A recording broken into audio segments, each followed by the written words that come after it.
The White Helmets, also known as Syrian Civil Defense, claim to be an impartial, non-government organization campaigning for Syrians. But despite the name, the White Helmets was not created by Syrians, nor does it serve Syria. Meet James the Measurer, a consultant for the UK Foreign and Commonwealth Office and former British Army officer. So what is a non-Syrian British foreign policy consultant doing establishing a NGO in a foreign country?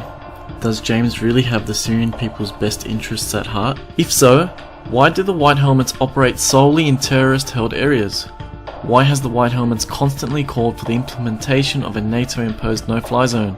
The same kind of no-fly zone that has destroyed Libya for decades. A no-fly zone in Syria would only benefit those who seek regime change and ultimately hurt the Syrians who are already targeted by illegal sanctions. The fact is, the White Helmets are nothing but a propaganda tool for the US and UK administrations to justify military action against the Syrian government. But the White Helmets insist on being impartial and unarmed, yet here is some footage that says otherwise.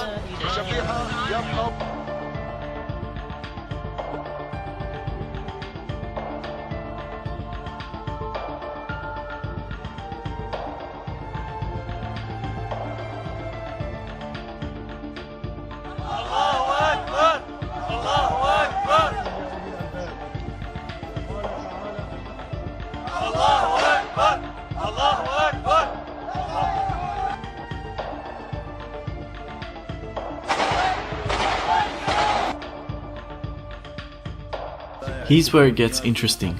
Meet Raad Saleh. He currently leads the White Helmets inside Syria. He was set to accept an award from Interaction, an alliance of international aid agencies, but was refused entry into the US due to his visa being cancelled for unknown reasons. 27th of April 2016, US Deputy Spokesperson Mark Toner was confronted by journalist Matt Lee about the White House's inconsistency regarding the White Helmets. You commend this group, you're going to continue to support them, and yet you revoked the visa of their leader? That makes zero sense to me. What's exactly... And then when asked who funded and supported the White Helmets, Mark replies, Well, I can tell you that we provide through USAID about $23 million in assistance to them. $23 million. Wait a second. Are the White Helmets not, and I quote, fiercely independent and accepts no money from governments?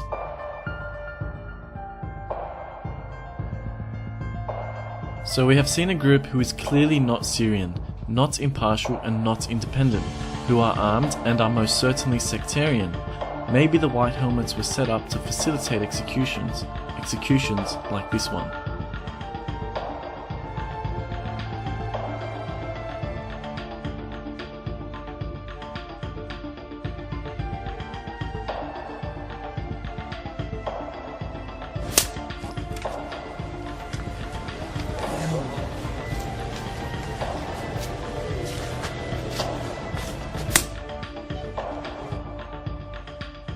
The brave, impartial White Helmets arrive at the scene within seconds of the execution, as if they were on standby, ready to collect the body.